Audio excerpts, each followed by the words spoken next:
He transforms urban landscapes into immersive experiences, inviting us to engage with art on a grand scale.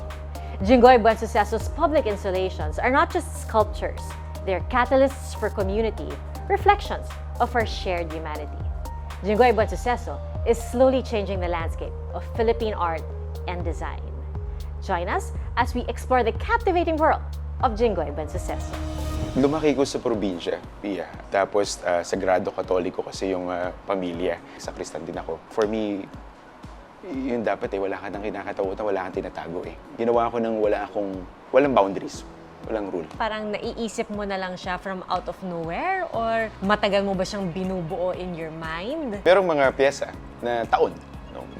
bago mo mabuo. Meron naman mga konsepto, kanina ko lang binuo. Naranasan mo rin ba yun, yung struggle sa pagiging isang artist? Wow!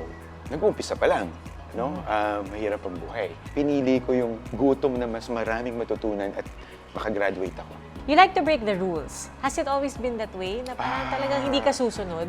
Well, alam mo, rebelde ako. Hindi ako sumusunod.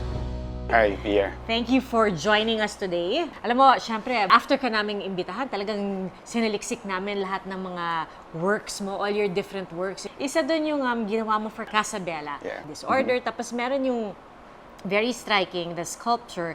I'm not sure if that's supposed to be Jesus or a man na yung parang nakapako siya, tapos nakahiga, tapos puro sugatan na duguan. Yeah. The title of the piece is The Wound That Never Heals, The God That Never Dies. Actually, inspired siya dun kay Jesus. It's actually my kind of self-portrait. Yeah. Reminds me of kung ano tayo, kung ano yung purpose natin sa buhay. Because I believe that our body is made of cosmos. Kaya yung pyesa na yon, makikita mo na parang nga siya nakalutang or parang nakapako. Actually, parang binibigay niya na yung buhay niya. That's the last breath or that's the last life na para siyang naka-float tapos merong tumutulo na tubig dun sa ground.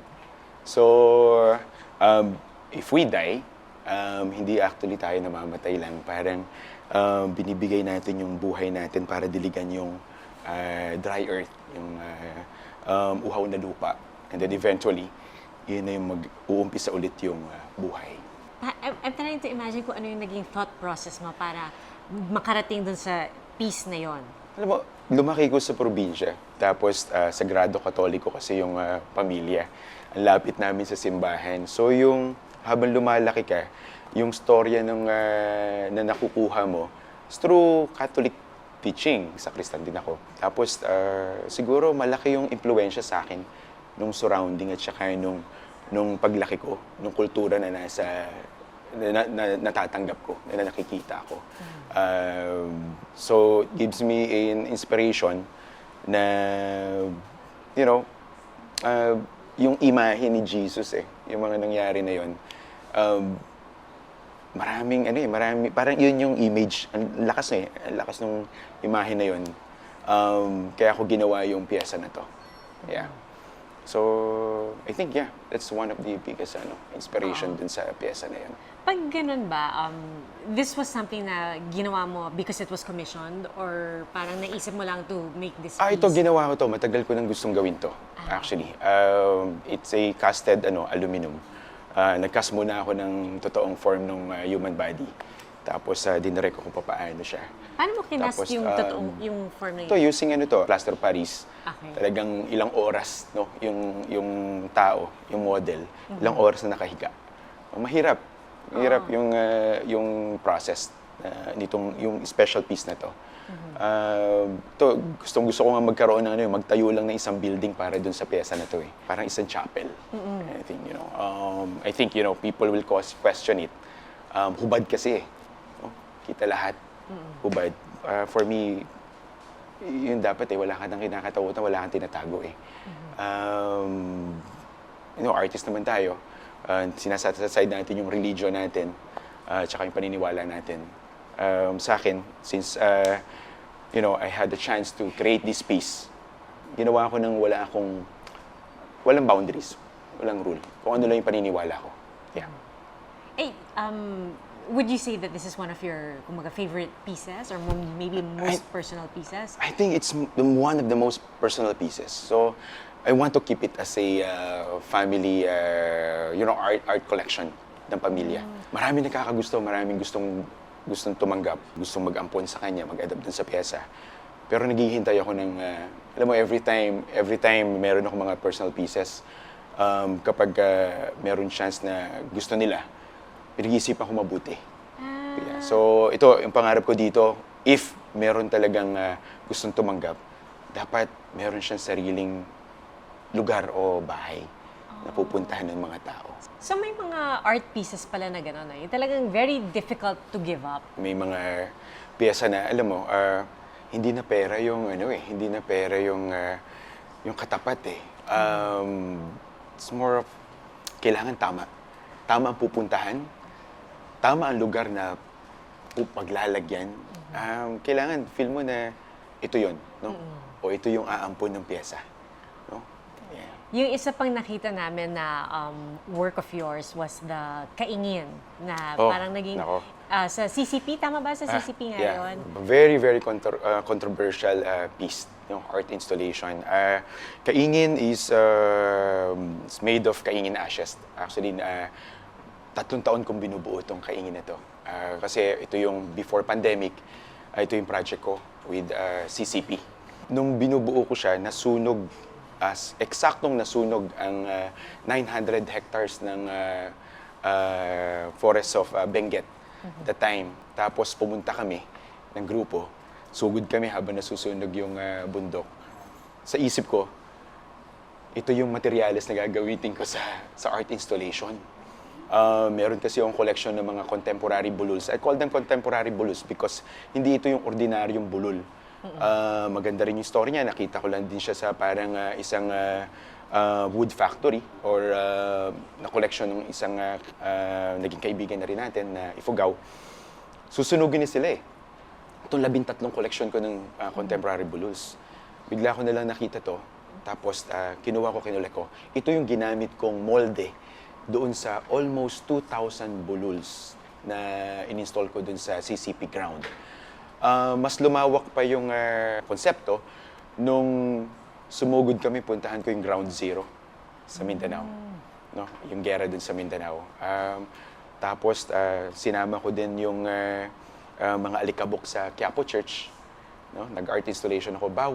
Bawat area sa Pilipinas na pinuntahan ko mula Luzon, Visayas hanggang Mindanao, nagko-collect ako ng mga alikabok or debris na makukuha ko dun sa mga important areas ng Philippines, no? Na konektado dun sa gusto kong gawin. Ito kasing kaingin, kaingin is yung way ng mga farmers natin, ng mga kapatid natin na farmers para magtanim sa bundok, susunugin nila yung parte. But ang nangyayari, because siguro nakalimutan or malakas ang hangin, nasusunog yung buong kagubatan. So, ito yung, may mas malalim pang ibig sabihin, actually, itong kaingin. So, pag gano'n, yung mga konsepto mo, or like kung nga magkakaroon ka ng isang exhibit, kapag gano'n ba, parang naiisip mo na lang siya from out of nowhere? Or parang matagal mo ba siyang binubuo in your mind? Merong mga pyesa na taon, no? bago mo mabuo. At nabubuo siya ng ilang buwan, matagal na panahon. Meron naman mga konsepto, kanina ko lang binuo. No? Ngayon, sumusulat tayo ng mga tula. Because siguro mas nahilig ulit ako ngayon sa pagbabasa ng Florante at Laura. At mga iba-ibang, in contemporary world, nakikinig ako ng Flip Top. Nanonood ako ng Flip Top. Okay. Ang Dahil galing, ang tatalino. nakita mo siya. Natutuwa lang ako. From Florante at Laura to Flip Top. Ibang klase, di ba? Pero, pag sumulat ako, minsan, nakikita ko lang. Meron akong libro, meron akong sketchpad ko. Yung sketchpad ko, yung ibang pahina, sulat. No? Yan yung mga, siguro, sa mga susunod na mga exhibition, no? Yan yung kasama sa konsepto. Paano ko gagawing isang solid na struktura yung mga salita at titik. Tingnan natin. Kasi parang, di ba, yun yung concept or parang image natin lagi ng artist. Somebody na parang the moment inspiration strikes, maglalabas ng notebook, magsusulat, magdodrawing. Meron, yeah. madaling araw, gumigising ako. No? Pag nagising ka, meron kang konsepto, meron akong katabing panulat at saka yung sketchpad ko. Susulat ko na, tapos matutulog ako. Kasi kinabukasan, malaking tendency na makalimutan ko na. So, sobrang dami pumapasok ng mga konsepto at saka ng mga imahe dun sa isip mo. Yung mga images, lahat, colors, everything, linya, lahat. Kung titingnan mo yung utak ko, ang daming iba-ibang nangyayari. So, palagi ko ding hinahanap yung tahimik and, para mabuo ko yung pyesa ko. Most artists, bata pa lang sila, may hilig na sila sa arts, di ba? Makikita mo na sa kanila, bata pa lang sila na malikhain sila. Ganon din ba yung naging kaso sa iyo? I think yes. As early as 9. Before pa siguro. Kasi nung bata ako, magaling na ako mag-sketch. Pag binigyan mo ako ng, probinsya kasi, di ba? So, nag-aaral ako sa elementarya, public school. So, may mga competition. So, ikaw na kaagad, nakikita ka ng teacher mo, ng school, ng buong school. Ikaw yung magaling dito sa pagdodrawing. Ikaw na kaagad yung mapipili, no? Pang-contest, ganyan. Pang mga contest. O, ang dami na natin mga sinali mga contest. Hindi lang yun. Sa bahay, sa mga pagmagkakaibigan, sa school, no? Ikaw ang magaling. Ikaw yung palagi hinihiling na mag-drawing ka ng ganito. Pero paano ka napunta from drawing to paggawa ng mga sculptures? Mahilig ako, Pia, gumawa ng mga kung ano-ano. As in, Even yung mga binibigay sa aking mga laruan. Ang tatay ko kasi nasa abroad. Okay. So, nagpapadala ng mga G.I. Joe, He-Man, kung ano man, no? Nung habang lumalaki ako, ipinapako ko sila sa krus. Gumagawa ako ng kalbaryo. Kasi nga yung kinalakihan ko, no? If you will imagine, doon dumadaan talaga yung penitensya sa harapan ng bahay namin. Konting lakad, yun na yun. Sa Nandun na Bataan yung, to? sa Bataan to, sa Samal, Okay. Bataan. Okay. Doon ako lumaki. So, malapit sa dagat, malapit sa bundok. So, nature talaga. At saka, Sagrado Katoliko, yung karamihan ng mga tao. Simbahan na 400 years old. So, I think yun yung mga influence ko nung kabataan ko. Pero, magaling talaga akong gumawa. Kung ano yung hawakan ko, nagagawa ko, nai-sculpt ko. Ikaw lang ba ang artist sa pamilya? My uncle is a painter. Okay. Rico Lascano. Okay. Kapatid ng nanay ko. Natandaan ko din, ang daddy ko magaling din mag-drawing, pero hindi kasi ako lumaki sa tatay ko eh. Nasa Amerika ang tatay ko that time. Pero sa magkakapatid, ikaw lang ang nag-pursue ng... Yeah, dalawa lang kami magkapatid sa aming ama. Ang kuya ko ay musician. Ay, okay. Into music. Napaka-artistic na. So, fine arts ang kinuha mo, di ba? Na Fine arts, course sa college. visual communication. So, ang iniisip ko before, advertising. Kasi my uncle na painter, may-ari siya ng isang advertising company. So, ikaw, lumalaki ka sa probinsya, inuidolo mo yung uncle mo dahil siya nga yung magaling, no? Sa pamilya, no? Dating sa art. Ang iniisip ko nun, magtatrabaho ako sa uncle ko. Kaya nag-advertising ako. Pero dun sa college, sa fine arts, pinupush na ako ng mga teacher ko na mag-sculpture ako. Lumipat na ako sa visual art, sa sculpture. Pero sabi na dito, iho, lumipat ka kasi ito yung pinaka-cool na course dito sa fine arts. Pagtingin kong gano'n, lagi ako nagsisitin eh. Parang wala pa tayong 10 dito, sir. Parang hindi to cool. Kasi that time, uso talaga advertising eh. So, ang dami namin sa advertising. So, the time, siyempre, ang gusto mo, barkada. Di ba? Yun ang gusto mo. At ayaw ko nang lumipat kasi nangihinayang ako sa taon na ginugol ko dun sa course na yon. Yeah. Pero gustong-gusto ko talagang lumipat sa sculpture. Sa sculpture. Yeah. Pero doon pa rin ako napunta. Hindi ka ba nahirapan nung sinabi mo sa nanay mo na gusto mo mag-fine arts? Kasi di ba, ang image natin parang starving artist. Di ba? Mahirap kumita ng pera bilang isang artist. Totoo yan. May advertising pa, may commercial pa nga nun tungkol sa artist, di ba? Ang hirap maging artist, yung magulang nag-iisip. Totoo yun. Pero, since siguro, no, sa family, hindi lang ako yung naging fine arts. Okay. Hindi nahirapan yung nanay ko. In fact, okay sila, tinutulak ako. Hinahatid pa nila ako. Ang lolo ko, hinahatid ako sa UP noong time na yun. Taga-probinsya kasi kami eh. So, usually, ang description nila sa mga artists, parang nagsistruggle at the beginning of their careers. Yeah. Naranasan mo rin ba yun, yung struggle sa pagiging isang artist? Wow. Nag-uumpisa pa lang. No? Mahirap ang buhay. Nasa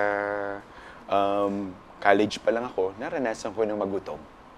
No? Hanggang sa nakagraduate ka na. Bago pa makagraduate, ang hirap, nako. Habang storya, kung pag-uusapan natin, Pia, ang karanasan ko nung sa fine arts ako, meron nga akong naging isang talk nito naimbitahan ako sa TEDx, no? Noon ko lang ni-reveal yung tunay na karanasan ko at naging buhay ko nung college. Nung college kasi, marami tayong gustong itago, no? Kasi yung image, no? Pag bata ka, pinaplano mo na kagad yung kung ano yung tingin sa'yo ng mga tao.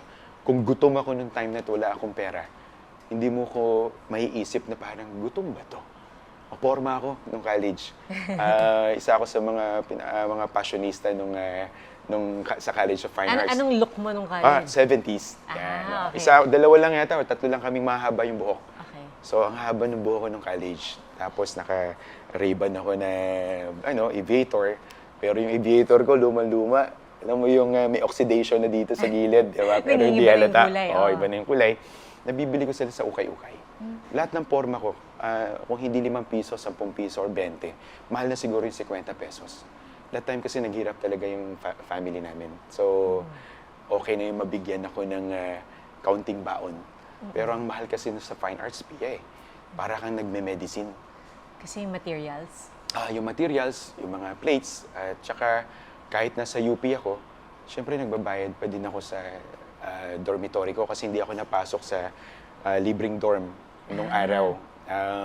Nagbabayad pa rin yung nanay ko kasi nahuli ako nung enrollment. Magastos pa rin. So ako, gumagawa ako ng paraan. Nag-working student ako. Tapos ang hindi alam ng mga classmates ko nung time na yon, pag dating ng alas 5:30, umaalis na yung mga estudyante. Meron akong bag, Pia. Iikutin ko yung buong room, no? Buong College of Fine Arts. Nakikita ko, pinitinaw na yung mga basurahan nila doon at saka yung mga ilalim ng lamesa. Doon ako kumukuha ng mga tinapunan nila ng mga gamit, ng mga materyales. Kahit ano, from paint, tube ng mga paint, mga gamit na mga paintbrush, mga piraso ng mga foam, styro, kahit ano, kung ano man yung mga naandoon, iniipon ko yun sa bag ko, Pia. Tapos yun ang gagamitin mo? Alam ko na magagamit ko. No? Wala akong pambili eh. Pia, noong time na yun, mahirap talaga yung buhay. Wala akong pambili ng materyales. No? Kaya, Pia, magaling akong estudyante.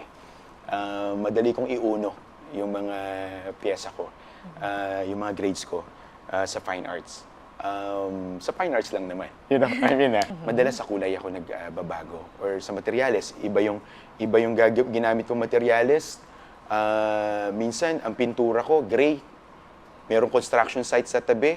Ginapan ko yung construction site. Kumuha ako ng semento. Yun ang ginamit kong gray. Doon sa pyesa. So hanggang sa nakasurvive ako. Siguro, malaki na itulong sa akin nun, Pia. Para kung sino ako ngayon. Kasi hindi ako natatakot na gumamit ng mga materyales na hindi naman dapat ginagamit ng isang artist para bumuo ng isang pyesa. Pero testamento rin yun sa talento mo, di ba? Kasi kung nagawa mo pa rin na makakuha ng mataas na grade. Pero Pia, meron ding time na gusto mo nang mag-give up eh. Wala na. Pumasok ako noon. Meron akong isang araw noon, pumasok ako na parang namimili ka. Sakit kasi ng tiyan mo eh. No? Gutom eh. Sikmura mo. So, ang kinakalaban mo, physically gutom. Yung question mo sa sarili mo na parang, tutuloy ko ba ito o hindi? Gugutumin ko ba sarili ko? Or papalitan ko ng pagkagutom para mas malalong matuto? And eventually, gagraduate ako, makakakuha ako ng magandang trabaho, matutulungan ko sarili ko, matutulungan ko magulang ko, eventually matutulungan ko ibang tao. Pinili ko yung gutom na mas maraming matutunan at makagraduate ako. Sinulat ko yung pangalan ko sa lamesa. That time. Sa gutom ko siguro, mas pinili ko, pumirma ako doon sa lamesa. Doon sa UP Fine Arts. Nukit ko pangalan ko, Jinggoy Buensuceso. Nukit ko, wala lang. Yun. Pagkapili ko, pagkasulat ko nun, sabi ko, sige, tutuloy ko mag-aral. Siguro, magpapasalamat ako na sa sarili ko, pinili ko na ituloy ko. Hindi ako magpatalo sa gutom. Kasi kung pinili mo na huminto, edi parang maiiba yung takbo ng buhay mo. So, Yeah. saan galing yung maturity or yung pananampalataya to pursue your art? Nabanggit mo yung maturity and yung pananampalataya, Pia. I think ngayon, naalala ko, nababanggit nung maraming kaibigan or tao, mga nakakasalumuha ko, nakasama ko, yung maturity level ko ang taas, no? Parang advance dun sa mga kasing edad ko. Sa bagay, 9 years old ka palang gumagawa ka Kaya nga, na. no? Kahit na ngayon, ang mga barkada ko talaga mas mga matured, no? Na mga tao na gusto ko, parang siguro automatic sa akin, parang gusto ko may matutunan ako dito, no? Hindi ko naman sinabi na ang matututunan ko sa kasingidaran ko ay inuman at masaya rin yun, Pia, no? Minsan nagre-relax ka rin naman, but I think mas gusto ko yung, alam mo yun, ahead na kasi sila eh. Marami na kasi silang naranasan eh. So kung kakwentuhan ko, yung mas marami na naranasan sa akin, baka sakali yung tutuntungan ko, maiga-guide na ako. No? Siguro yung mas hahakbangan ko, hindi ako matitinik. Pero okay lang din naman matinik kasi sa akin, I always choose na mahirapan ako eh. Para mas lumabas yung totoong ako. At dun sa decision making, hindi palaging relax. Sa akin, mas napapakita ko kung sino ako, yung pagkatao ko, yung personalidad ko, at saka yung pagiging artist ko dun sa mas mahirap na time or area. Nasanay siguro ako kasi ganun ako ng bata ako. So, yung influence rin ng family mo, no, at that time? Oh yeah. Ang bait ng nanay ko eh. Kaya kung membro naman akong papasalamatan at ang mga tao na sumusunod at tumatangkilik sa akin, natutuwa sa akin, no? Mga na-inspire sa akin, salamat sa nanay ko. Kasi napakabait ng nanay ko. Mahal ko nanay ko eh. Yun yung inaano ko eh.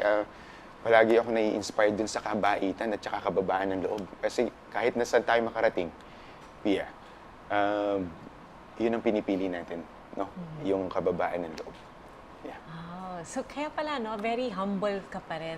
Na, Hopefully, kasi yeah. pagpasok Nakita mo ng pa mga lang, tao di yun. ba? I mean, syempre kami, we're thinking, Jinggoy Bensuceso, international artist, di ba? Parang acclaimed ka even outside the Philippines. Pero Yeah. pagpasok mo parang, hi, hello. sobrang easygoing, relaxed. One time, no, madalas tayo naiimbitahan sa mga university and colleges, to talk. Akala kasi nila, merong isang estudyante doon na nagsabi, akala namin, sir, ito ka na. No? Parang ito na yung imahe mo, ito na yung nakikita sa'yo. Pero, yun nga, maganda nga nilang nalalaman kung saan ka nanggaling. At kung sino ka talaga. No? Kasi, ang daming nagiging ibig sabihin eh. Pag nakita ka nila, seryoso ka, ito yung nakadamit ka na ganito, paano ka magsalita, tsaka yung mga pinopost mo sa social media. At tsaka yung mga nagpo-post sa'yo sa social media, yung mga tao din na pinag-uusapan kung sino ka. No? Akala nila, yun ka na. But ang mas maganda, malaman kung sino ka at saan ka nanggaling. Saan ka nagmula. Siguro, mas maiintindihan nila yung ginagawa mo o yung, sa akin, sa artist, no? Yung piyesa mo, kung bakit ganun. So, madalas ka pa rin ba umuwi sa probinsya?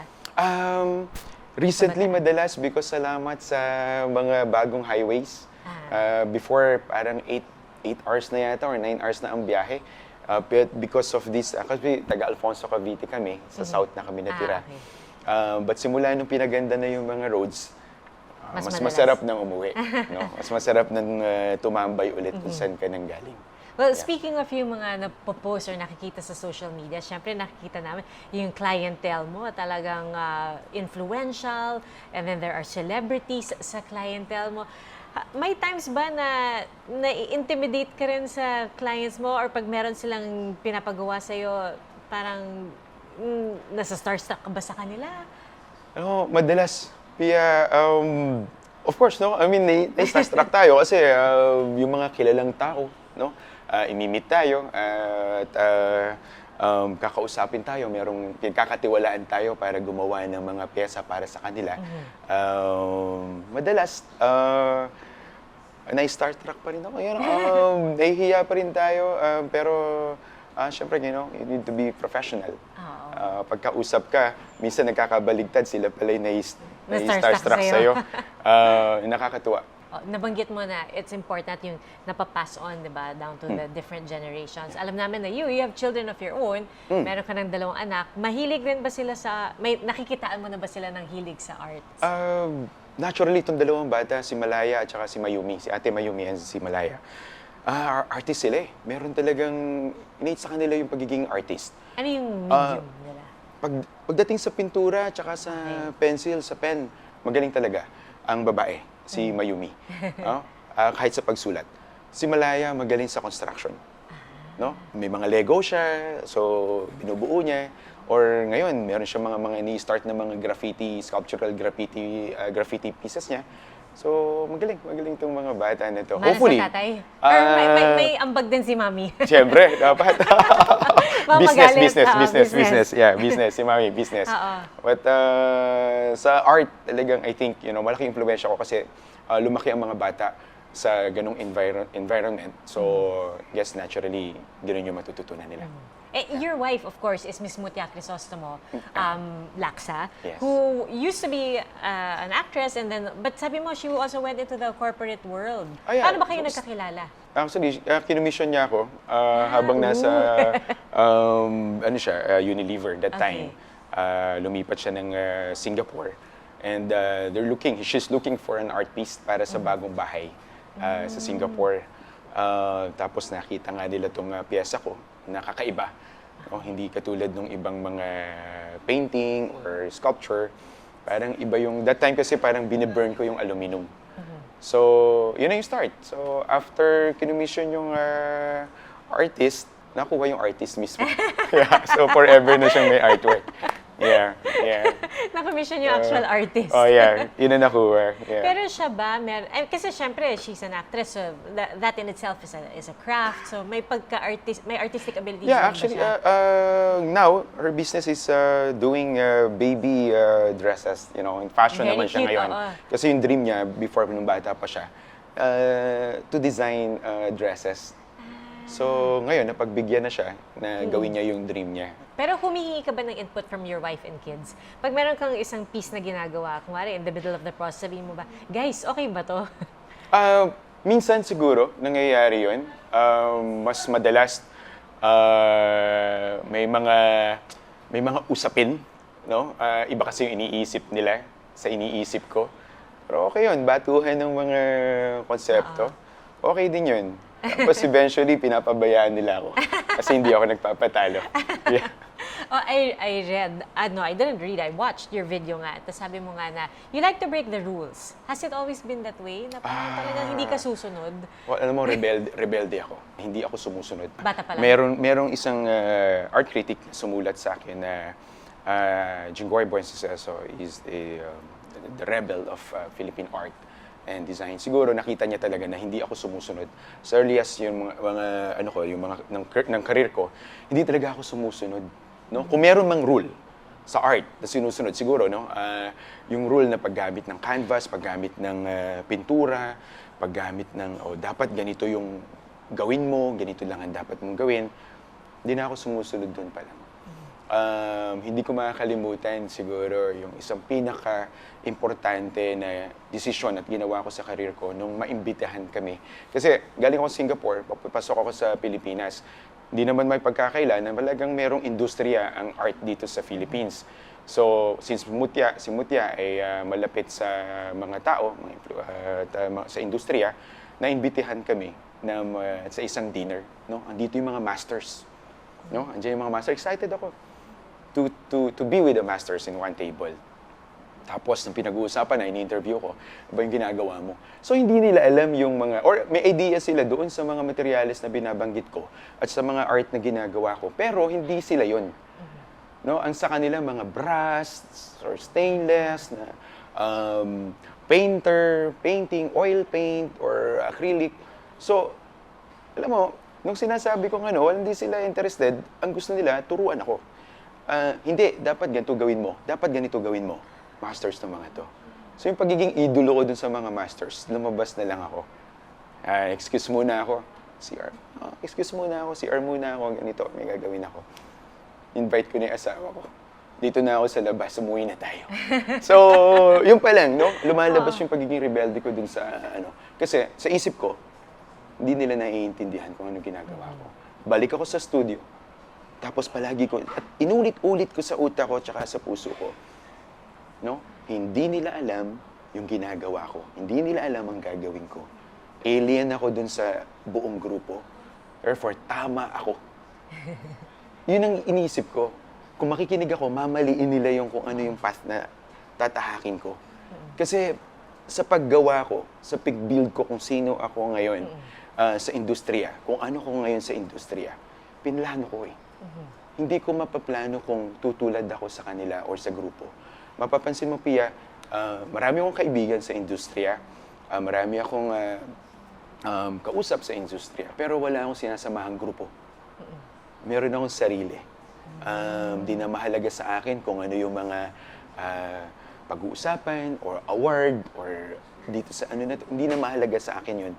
Ang mahalaga kung ano ka sa susunod na henerasyon, kung ano ka doon sa isang pahina ng aklat. No? Kung ano kang isusulat doon sa history ng Philippine art. So yun ang pinakamahalaga sa akin. Hindi dahil na-impluwensyahan ako ng isang artist o isang grupo, yun ang ginawa ko kasi kailangan ko. Gutom ako noon, Pia. Kailangan ko pumili. Madaling kumita ng pera kung sasama ako sa kanila. Pero pinili ko magutom. Palagi pinipiling magutom. Kahit na may asawa ako, may pamilya ako. Palagi kong pinipili na magugutom ako dito, tama ako. Ito yung gagawin ko. Hanggang sa, I guess, nararating ko yung gusto kong puntahan. And ngayon, Eventually. kasi di ba parang, gaya ng sinabi namin kanina sa introduction, you're really changing the landscape of Philippine art and design. Kasi nga yung ginagamit mo na materials, ganyan, hindi yung pangkaraniwan. And ngayon, may mga gumagaya na rin. Nakakalungkot, no, Pia? Meron ng mga gumagaya at nakatikim na rin sila, no, ng tawag ko. At, no, kailangan natin pansinin. Alam mo, yung mga hindi ko masabing artist pagka gumagaya ka no? Kasi alam mo, this is a God-given talent. Magagaling naman sila kasi nga they're trying di ba? Pero ako, I don't support. Talagang sinesermonan ko yung mga bata na to, yung mga minsan nga mas kasing edad mo, no? Kailangan mong sabihin no? Kailangan hindi ka magwalang kibo. Kasi tulong mo yun sa kanila. Wala namang masama, pero gusto ko lang sabihin sa kanila na huwag kang matakot magutom. Maniwala ka dun sa gusto mong gawin. Gusto mo dun sa talento na binigay sa'yo sa araw na ito, no? Binigay ka ng Panginoon ng talento, ng oras, no? Ng hininga, ng puso, ng isip. Gamitin mo ng tama. So, hindi gumagana sa'yo yung imitation is the best form of flattery? Pia, hindi pwede, no? Sayang ang talento ng... Ako naniniwala ako sa talento ng bawat isa. Kung mali na yung ginagawa, kailangan mo sabihan. Huwag nating gawing tama ito. Or sabihin natin na may mga tao nagsasabi sa, dapat natuwa ka. Na ginagaya ka, sikat ka na. Parang mali. Kasi eventually, Pia, lalamunin yung tao kawawa. Actually, ang ganda ng perspective na yun, no? Na hindi lang naman para sa yun para rin dun sa nanggagaya. Yeah. Diba? Oo. Tinutulungan mo siya. Oo. No, lahat ng mga mapababae, lalaki. Marami. Tinatawagan ako. Nagpapaalam naman. Minsan, no? Yung iba hindi na nagpapaalam, makikita mo na sa social media pa. Pangit no? Hindi maganda for a Filipino artist to parang to say to public, no? Na this is me, this is my original work, no? Hindi maganda. Isisingit ko lang, kasi di ba sabi mo as a Filipino artist, parang meron, pinaprotektahan rin natin yung imahe ng Filipino artist, di ba? Dapat. Oo. Yeah. So, how would you describe yung pagkakaiba ng art scene abroad tsaka art scene dito? Kasi sabi mo, nagtrabaho ka na sa Singapore, tapos... Actually, ang art scene sa abroad, like Singapore and Hong Kong, mas malaki lang talaga. No? Kasi buong mundo nakatutok doon pero sa Pilipinas, kung pag-usapan natin yung art scene dito sa Pilipinas, malaki na rin. At talagang lumalaki pa. I think sa akin mas lumalaki pa.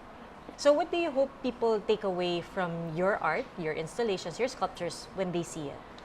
Alam mo, every time I got a chance to to create a public a site specific or public art, palaging ang lagi kong hinihintay yung connection eh. Na alam mo yun, natapos mo na siya at pupuntahan na ng mga tao. Tapos paano yung connection nila dun sa pyesa? Kasi iba-ibang tao, iba-iba pakiramdam. So I think if you created a piece sa isang area, siya yung puso. O siya rin yung kaluluwa. So yun yung patuloy na kumokonekta dun sa buhay, doon sa area na nasasakupan niya. When you look back at your career, sa dami ng mga nagawa mo ng pieces, para sa'yo, iba kasi pag tinanong mo sa iba or sa mga art critics, ganyan, pero para sa'yo, ano yung mga naging milestones or milestone pieces throughout your career? Oh, wow. Kasi ang dami kong mga series, no, na mga ginagawa. Pero pagka nakita kasi ng mga tao, they know, at least, no, maano na, oh, this is Jinggoy Buen Suceso sa pieces. Siguro nga, yung when I was 9 years old, paborito ko yun. Yung mga knuckle duster. Gagawa tayo ng mga pyesa nun, no? May inspired tayo yan. Itong origami, dahil kakaiba siya, no? Yung origami series is composed of folded and crumpled powder-coated metal or aluminum. Yung talagang tatak Jinggoy Buen Suceso. Oh yeah, pag nakita mo, no? Sino ba naman ng artist na lulukot ng metal at nilalagay doon tapos magugustuhan ng mga tao? Bigla na gusto nilang sobrang laki sa area, sa bahay or sa building, ng isang building, nandun yung buong pyesa na yun. Diba? Madami mga pyesa eh, Pia. But I guess yung dalawa na yun yung isang milestone din dun sa sa career.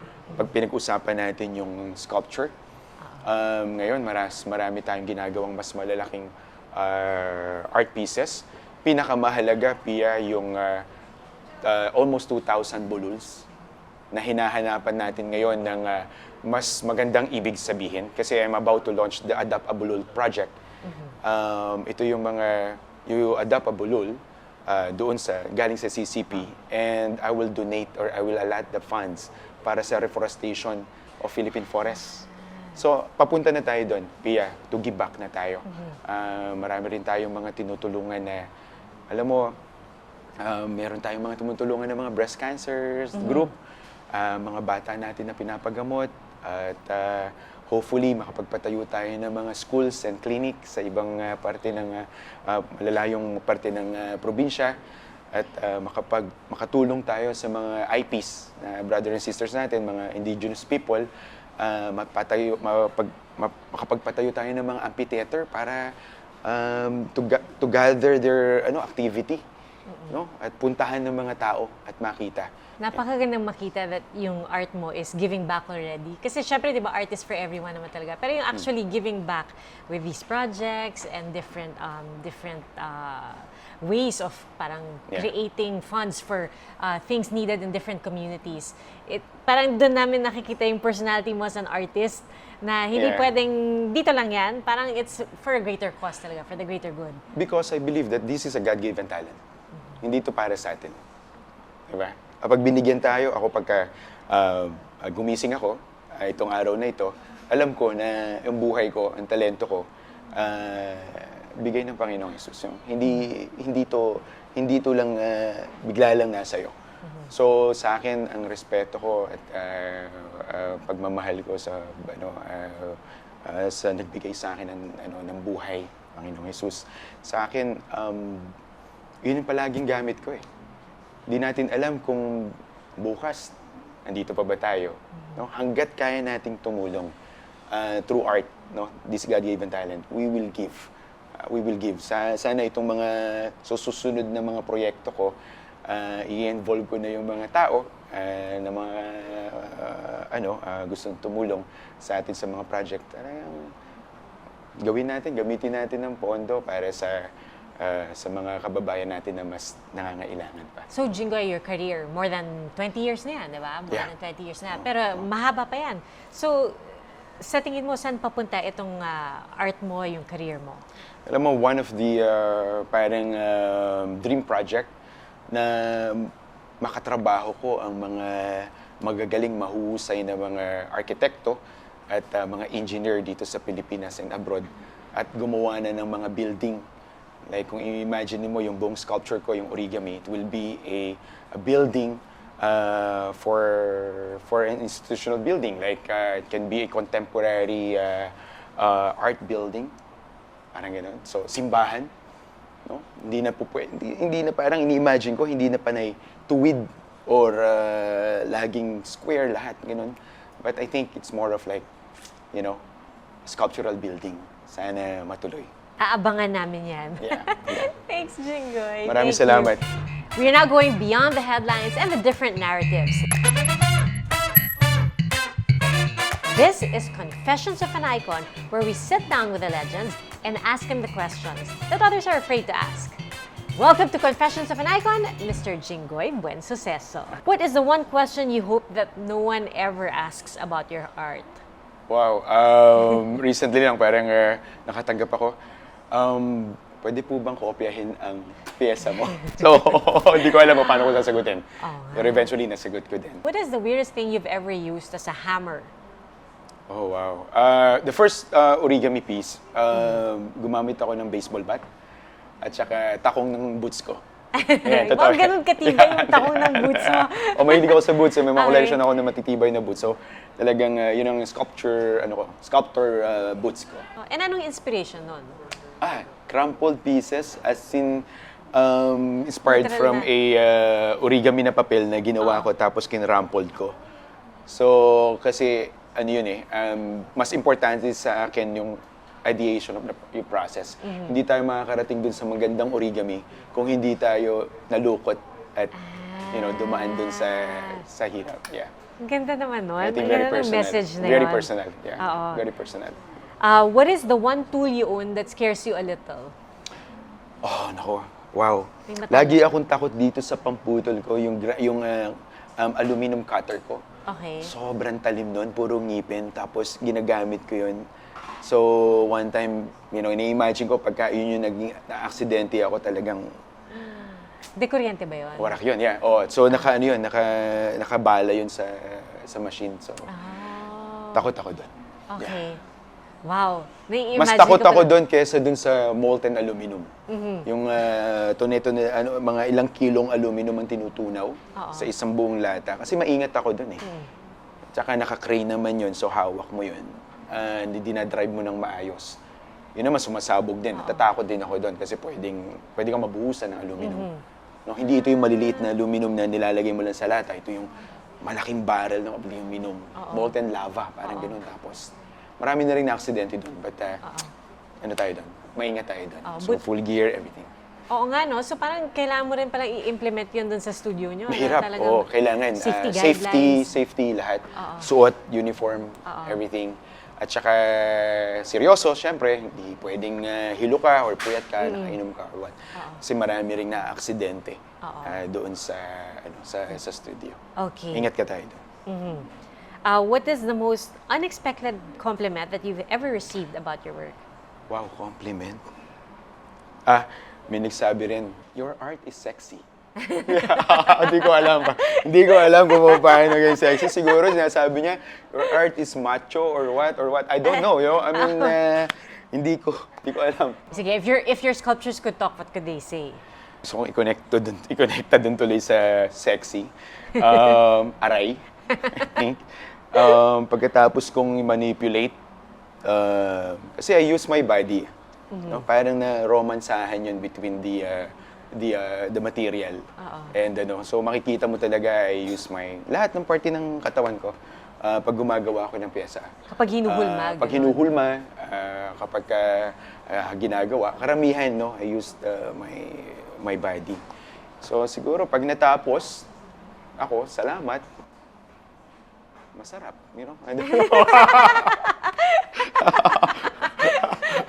Hindi ko alam. Very physical din pala yun, no? Hindi ko alam, Yun na So, wow, I don't know. Yun yung ko, di ba? Masakit eh. Oo, Diba? masakit. Okay. Okay. Worth it naman daw. Worth it. Yeah. What's the one thing you secretly want to sculpt but haven't dared to yet? Meron akong isang meron akong gustong gawin. No? It's as a nude sculpture. Pero body form. So molding imo-mold ko yung mga parts ng body. So I think intriguing also. Kailangan planuhin mabuti with the model and I think kailangan paghandaan. Kasi hindi lang basta mag-mold. Ayoko lang ng basta gagawin eh. Gusto ko ni-research ko, tapos may connection, may sulat, everything. So, yun ang mga iniisip, mga susunod na mga projects. Na naka-line up na. Oo. What is the most unexpected place you found inspiration for a piece? O yun, pinag-uusapan na natin, konektado. Ako kahit saan, Pia. CR, Wala akong ganyan. wala ako eh, CR. Yeah. Nung bata ako sa tiles, pag nakikita ko yung mga tiles, yung mga ganitong flooring, parang iba yung nai-imagine ko ng mga imahe. Clouds. Di ba nung bata? Wow. Hanggang ngayon. Artist's mind talaga. Oo, artist's mind. No? Siguro gumagana. Kahit ano. Nung nasa UP ako, mahilig akong sumakay sa jeep. Lagi sa unahan, tabi ng driver. Kasi tinitingnan ko lahat ng mga nadadaanan. Ngayon, ang kalaban ko, social media eh. No? Phone. Kaya madalas gusto ko ipahinga ko yung sarili ko dun sa phone. Minsan hindi ako nakaka-post. Madalas, ilang buwan, hindi ako makapost or hindi ako makasagot sa mga messages, sa lahat ng mga questions, tanong, or inquiries, lahat, or sa mga kaibigan. Nilalayo ko yung Pero kasi doon na papunta lahat eh, di ba? Pero ako, I see to it na mabigyan ko pa rin yung sarili ko na makaalis no, sa mundo. Namundong kung ano meron tayo. Namumundok ako, pumupunta ako sa ilang na lugar, nagpapaalam ako sa pamilya. Doon maghahanap. Doon ako maghahanap ng inspiration. Okay. Kahit saan. Yeah. What is the one thing you're secretly terrible at, despite being a master sculptor? Oh, wow. Nanay ko sabi, anak, gawin mo na lahat. Magaling ka na sa luto, sa art, sa lahat. Kahit maglinis ng bahay, kung ano man. Huwag lang kumanta. Kasi, Pero di ba, kumakanta ako, nagtatry ako. Pero sabi ng nanay ko, parang anak, huwag nang kumanta. what's the biggest misconception people have about being a sculptor? Na ang laging tingin nila, akala nila, ang isang sculptor ay pait at kahoy. Or pait o sa bato o kung ano mang materyales na Hindi lang. Ngayon, kahit ano na. Kahit anong bagay na ibigay mo, kahit anong materyales, kahit anong ideya, pwede. Yun ang, I think yun yung mga sculptor ngayon. And yung career mo, all your work, ang magpapatunay nun. Yeah. Thank you so much, Jinggoy. Maraming salamat, Pia. Thank you. Thanks for watching. We hope you enjoyed today's episode and discovered, along with us, the power of art to connect, to transform, and to inspire. Don't forget to like, subscribe, and download Power Talks with Pia Arcangel on Spotify, Apple Podcasts, and GMA Integrated News social media platforms. Till the next episode.